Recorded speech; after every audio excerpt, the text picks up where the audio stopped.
A entidade participou da posse do ministro Jorge Mussi, do Superior Tribunal de Justiça. Ele foi empossado como ministro substituto do Tribunal Superior Eleitoral pelo ministro Dias Toffoli. Agora, Mussi ocupa a vaga do ministro Herman Benjamin, que desde 27 de outubro sucedeu o ministro João Otávio de Noronha como membro efetivo da Corte Eleitoral. Declaro aberto o ato de posse de Sua Excelência, o senhor ministro Jorge Mussi, na vaga destinada ao Superior Tribunal de Justiça no cargo de ministro substituto deste Tribunal Superior Eleitoral. Chegar ao TSE é um motivo de orgulho para mim, um tribunal em que tem dado ao mundo o exemplo de operosidade. Na última eleição foram para a urna 100 milhões de brasileiros. Em 4 horas o Brasil disse ao mundo quem era o seu novo presidente da República. Compor esse tribunal é um motivo de honra para mim e vou fazer de tudo para vestir a camisa e não decepcionar aqueles que fizeram com que eu chegasse até aqui. A OAB Nacional aprovou autonomia às seccionais para definirem valores diferenciados de anuidade para advogadas inscritas em seus quadros. Essa decisão teve como base a alteração do provimento 111 de 2006, que instituiu o Plano Nacional de Apoio à Mulher Advogada. As seccionais da OAB passam a definir valores diferenciados de anuidade para advogadas e decidem também sobre os casos em que cabe a isenção de pagamento. A decisão foi tomada em sessão plenária do Conselho Nacional da entidade e faz parte do Plano Nacional de Apoio à Mulher Advogada. Se destacar, desde o início, que um dos modos de atuação da gestão atual do Conselho Federal, sob o comando do presidente Marcos Vinícius Furtado Coelho, foi e continua sendo a valorização da advogada, fortalecendo sua participação na vida cotidiana da profissão e também no seio da classe. Desse modo, pois, como norte de equação dos provimentos sobreditos, a inserção no artigo 2º do provimento 111/2006 do CFOAB, de inciso indicando a hipótese de isenção ou diminuição do valor da anuidade à mulher advogada no ano do parto ou da adoção ou no caso da gestação não levada a termo, acrescentando ainda, parágrafo e mesmo artigo, a disciplinar o meio em que se comprovará a situação e como se processará o benefício. Importante, seguindo a orientação do inciso 15 do artigo 2º do Plano Nacional de Valorização da Mulher Advogada, provimento número 164/2015, considerando as peculiaridades de cada seccional, que o regramento seja genérico e programático, deixando ao encargo da seccional a disciplina de isenção ou diminuição do valor da anuidade, bem assim a possibilidade de devolução dos valores pela Caixa de Assistência dos Advogados. Ainda na sessão, a OAB lembrou que iguala homens e mulheres ao reconhecer as situações peculiares pelas quais as profissionais do sexo feminino inevitavelmente passam. No momento de crise que o país enfrenta, as empresas estatais são importantes para a retomada do crescimento. Na sede da OAB Nacional, juristas discutiram o assunto. A OAB Nacional recebeu o 3º Congresso Brasileiro das Empresas Estatais, evento realizado em 2 dias. Na abertura, a entidade destacou o foco em 3 assuntos: governança, controle e competitividade.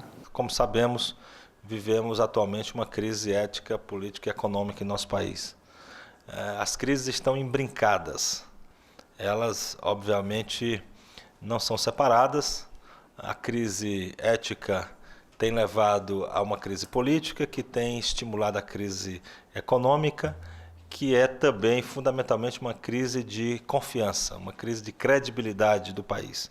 A credibilidade econômica, a credibilidade política, e um fórum como esse para discutir governança, controle e competitividade vem num momento mais do que propício. E não poderia ser diferente, já que é um evento estimulado, organizado, coordenado pelo Paulo Modesto, que, como sabemos, possui uma tradição, uma expertise nesse setor, uma experiência, um profundo conhecimento da matéria e que, portanto, organizou com muito carinho e coordenou cientificamente com muita atenção este evento. O ministro aposentado do STF, Carlos Aires Brito, participou da mesa de abertura e lembrou que a Constituição deve guiar as empresas públicas. Então, o regime jurídico das empresas públicas, sociedade e economia mista, é um regime híbrido, implica no modo operacional perante o mercado e os respectivos consumidores, é um modo operandi idêntico ao das empresas privadas, porém com exigências típicas de direito público, sobretudo no campo da observância dos princípios do artigo 37, inclusive, é claro, o próprio artigo 173, acho que é no parágrafo 1º ou 2º, flexibiliza o processo licitatório, mas manda observar os princípios do artigo 37. E aqueles princípios salutares, saudáveis, éticos, todos do artigo 37, a partir do recrutamento de pessoal. Também compuseram a mesa Paulo Modesto, coordenador científico do encontro, Alexandre Aragão, procurador e professor de Direito Administrativo, e Maurício Zocum, presidente da Comissão Especial de Direito Administrativo da OAB. A ordem recebeu dirigentes de entidades profissionais da fisioterapia para firmar uma parceria no intuito de sensibilizar sociedade e governos acerca da necessidade da presença obrigatória destes profissionais em hospitais e centros de atendimento médico. Confira como foi essa reunião. Com a presença de representantes da advocacia, como a diretora tesoureira da OAB Piauí, Georgia Magalhães, o conselheiro federal Mário Roberto de Araújo, da OAB Piauí, o presidente do Conselho Federal de Fisioterapia, Roberto Cepeda, o consultor nacional de deficiências da Organização Pan-Americana de Saúde, Lenildo de Moura, o assessor internacional da Fiocruz, José Paranaguá, e o presidente do Conselho Regional de Fisioterapia e Terapia do Piauí, Marcelino Martins.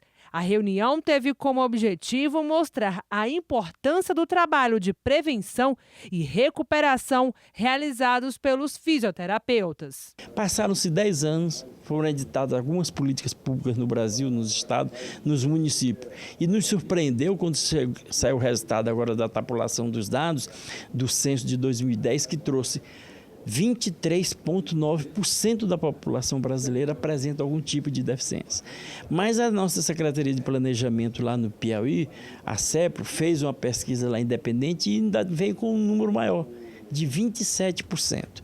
Então, são situações gravíssimas, quer dizer, essas pessoas não estão tendo a assistência necessária, muitas estão morrendo, posso até dizer, morrendo à míngua, nas periferias das grandes cidades, e que se a OAB continuar a dar este apoio e com que já dentro da própria Constituição brasileira, como eles falam aqui, eu acredito que nós teremos que cobrar dos gestores, tanto a nível nacional como estadual e municipal, porque nós não podemos mais estar fazendo isso com essa população. Entendemos que hoje o deficiente ele merece, não é, toda a nossa atenção e o nosso cuidado, e que nós podemos contribuir muito para melhorar essa situação dentro do país, né?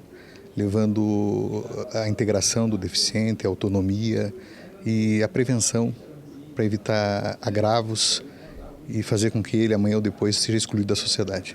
O assessor internacional da Fiocruz, José Paranaguá, comentou que a reunião foi produtiva e vai gerar reflexos internacionais. É uma bandeira importantíssima e com reflexos da maior expressão no contexto internacional. E para a Fiocruz participar dessa iniciativa é uma satisfação e algo condizente com a sua tradição de defesa dos direitos à saúde no nosso país. Foi de fundamental importância essa iniciativa do Conselho, da OAB, de levar adiante essa importante reivindicação dos fisioterapeutas. Nós temos a Convenção da ONU, a OAB tem sido muito dedicada à implementação pelo Brasil dessa convenção, que assegura os direitos das pessoas com deficiência, e o que se discutiu aqui hoje foi justamente isso. Por isso que a atenção à sua saúde, os cuidados com a pessoa com deficiência, dos seus direitos, é de fundamental importância, justamente para que o Brasil possa implementar o quanto antes essa Convenção da ONU. E depois do intervalo, OAB 85 anos. Sessão solene relembra a atuação de vanguarda ao longo da história e presta homenagem. Voltamos já!